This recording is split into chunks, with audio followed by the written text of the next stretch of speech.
बताइए कैसे हो? सबसे पहले मैं आपको मिर्जापुर में जो आपने प्रोग्राम किया उसके सफल आयोजन जी थैंक यू, धन्यवाद आपको। अभी जो आगे आपकी तैयारी है लगातार चल भी रही है, हाँ जी हाँ जी। उसके बारे में आप थोड़ा बताइए।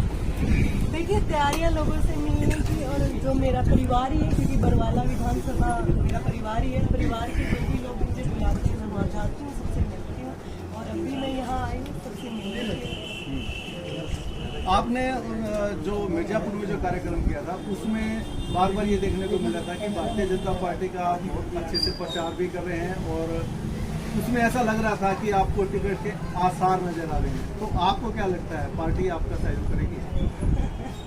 देखिए मैंने पहले भी बोला है कि मैं भी एक भारतीय जनता पार्टी कार्यकर्ता के रूप में कार्य कर रही हूँ, और वो टिकट देने का काम तो हमारे ऊपर जो बहुत महान अनुभव लोग बैठे हुए हैं वही करते हैं। आप अपनी तरफ से अपनी पूरी तैयारी में कार्यक्रम में महिलाओं की भागीदारी ज्यादा थी, आपको क्या लगता है कि महिलाएं ज्यादा साथ हैं आप? बिल्कुल, मैं बचपन से मेरे साथ नारी शक्ति का साथ रहा है, माता रानी की मैं भगत रही हूँ, माता रानी को बहुत मानती हूँ, तो मेरे साथ हमेशा नारी शक्ति हमेशा साथ रही है। और मेरी माँ, यानी कि मैं उनको, मेरी पहली शक्ति मेरे साथ मेरी माँ है, वो मेरे साथ हमेशा रही है किसी भी परिस्थिति में। तो मेरा मानना कि बचपन से मैं मानती हूँ कि मेरे साथ मतलब नारी शक्ति हमेशा रही है, और ये एक मेरे लिए अच्छा मतलब बिल्कुल अच्छा संदेश है, और ये शुभ संकेत है मेरे लिए नारियों का इतना ज़्यादा आना। आज आपने कहाँ का दौरा किया जी? गांव के माहौल से लेके और वर्ल्ड चैंपियन तक का जो सफर है वो कैसा रहा? देखिए बहुत उतार चढ़ाव भरा, खट्टा मीठा अनुभव भरा रहा है। बिल्कुल काफ़ी चीज़ें देखने को मिले, अगर डिटेल्स में मैं बताऊंगी तो बहुत टाइम लग जाएगा, लेकिन जब आप शुरुआत करते हो तो रास्तों में मुश्किलें तो बहुत आती हैं, लेकिन जब आप मंजिल को पा लेते हैं तो आप अपने दर्द को इतना मतलब तवज्जो नहीं देते हो।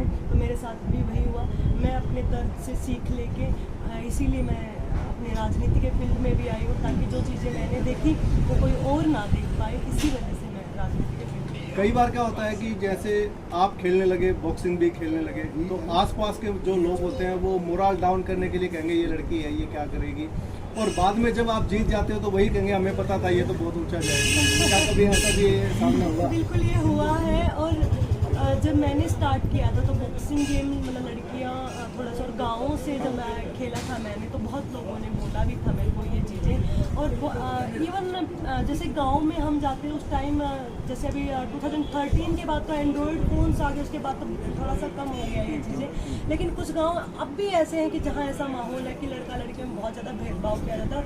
और यहाँ से मैं 15 साल पहले की बात करती हूँ, तो उस टाइम बिल्कुल अलग माहौल था, और मेरे साथ भी ऐसा हुआ। और यही चीज़ दिखाने के लिए कि लड़का और लड़की में कोई अंतर नहीं होता, आपकी लड़कियां भी अपने माँ बाप के लिए उतनी चीज़ें, उनका नाम इतना रोशन कर सकती है जितना लड़का कर सकता है।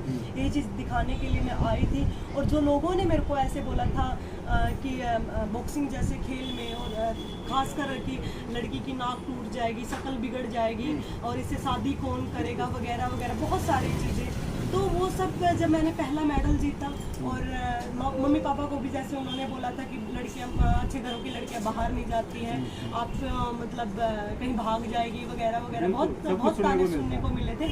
लेकिन जब मैंने वो करके दिखाया, मैं उनको ना ये नहीं मानती कि उन लोगों ने ताने दिए, मैं उनको ये मानती एज ए मोटिवेशन मानती हूँ, क्योंकि जो लोग, हम कोई नई राह पर चलते हैं ना, तो लोगों को भी डर रहता है, क्योंकि जो आप समाज से हटकर काम करता है तो लोग डरते हैं कि कहीं ये चीज़ें ना हो जाए, बस वो अपने डर को बताते हैं, डर को जताते हैं। और मुझे ऐसा लगता है कि वही लोग होते हैं जो हमें उठाते हैं, और उन्हीं लोगों ने मुझे उठाया, क्योंकि मेरे साथ ऐसा होता था कि जब मेरे खून की भी उल्टियाँ आने लग जाती थी प्रैक्टिस करते करते, तो मेरे को उन्हीं लोगों की बातें दिमाग में घूमती रहती थी कि नहीं लड़कियाँ नहीं कर सकती है, ये हो जाएगा वो हो जाएगा। तो मेरे दिमाग में ही रहता था कि अगर मैं अभी कुछ नहीं कर पाई तो मेरे पीछे और भी लड़कियों का आना बंद हो जाएगा।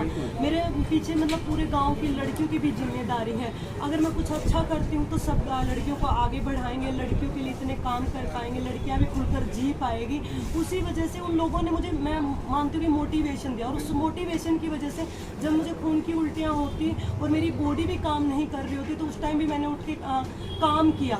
वो क्योंकि मेरे दिमाग ने मुझे इतना ज़्यादा स्ट्रॉन्ग कर दिया, उन तानों ने मुझे इतना ज़्यादा स्ट्रॉन्ग कर दिया। और मैं थैंक यू बोलना चाहूँगी उन लोगों को कि उन लोगों ने मुझे ऐसे बोला, नहीं तो अगर मैं ऐसे नहीं बोलती तो मैं शायद यहाँ तक पहुँच नहीं पाती। तो जो छोटी छोटी बच्चियाँ हैं जो सोचती हैं कि मैं भी सीटी पूरा बनूँ, जी। तो उनके लिए क्या संदेश देंगे? मैं उनको यही बोलना चाहूँगी, जीवन में कैसी भी परिस्थितियाँ सबकी होती है, सबकी ज़िंदगी में समस्याएं होती हैं। अगर आप कुछ सपने देख के आप कुछ बनना चाहते हैं तो बिल्कुल बनिए। सपने आपके हैं, लड़ना आपको ही पड़ेगा, आपके लिए कोई लड़ने नहीं आएगा। समस्याओं के सामने कभी हार नहीं माननी है, कभी भी गिव अप नहीं करना है। डटे रहिए, लगे रहिए, और जो भी आप जीवन में सोच सकते हो पा भी सकते हैं। बिल्कुल आप अपने सपनों के लिए काम कीजिए, कभी हार ना मान के, तो आप सब कुछ पा सकते हैं। जय हिंद, जय भारत। छोटी सी इत्मीनान दिलाए कि वो भी कुछ बन सकती है, क्योंकि कई बार पेरेंट्स मानते नहीं हैं। देखिए बिल्कुल दिला सकते, क्योंकि अपने बच्चे से मतलब बच्चे को मम्मी पापा से अच्छा और कोई भी नहीं जान पाता। ये बच्चे तो अपने मम्मी पापा को क्या करके ऐसा दिखाए, तो ये तो मैं उनके ऊपर, क्योंकि किसी के मम्मी पापा को किसी तरह से रिझाया जा सकता है, किसी के मम्मी पापा को कैसे रिझाया जा सकता है। आपने कैसे रिझाया? आपने कैसे रिझाया? एक्चुअली मेरी मम्मी की सोच बहुत अच्छी थी और नानी की सोच बहुत अच्छी थी, तो मेरी नानी की वजह से, मेरी माँ की सोच की वजह से ही मैं यहाँ हूँ। मुझे उनको कभी रिझाने की ज़रूरत नहीं पड़ी, क्योंकि मैं बचपन से ही बहुत आज्ञाकारी रही हूँ। मम्मी पापा से कभी मतलब मैंने जैसे पलट कर कभी किसी चीज़ का जवाब नहीं दिया, तो उनको पहले से ही लगता था कि जैसे एक श्रवण कुमार होता है, तो अपने मम्मी पापा के लिए मैं लड़की के रूप में श्रवण कुमार हूँ उनके लिए, तो वो कभी मुझे उनको मनाने की ज़रूरत ही नहीं पड़ी। तो मैम, कई बार आपसे भी जैसे आपकी सहेलियाँ या आपके ग्रुप में बैठते हैं, वो औरतें पूछते थे हुए अपनी बेटी को ऐसा क्या खिलाया कि बगले बतख देसी खाना खा बाजरे की रोटी। Okay, thank you. Thank you.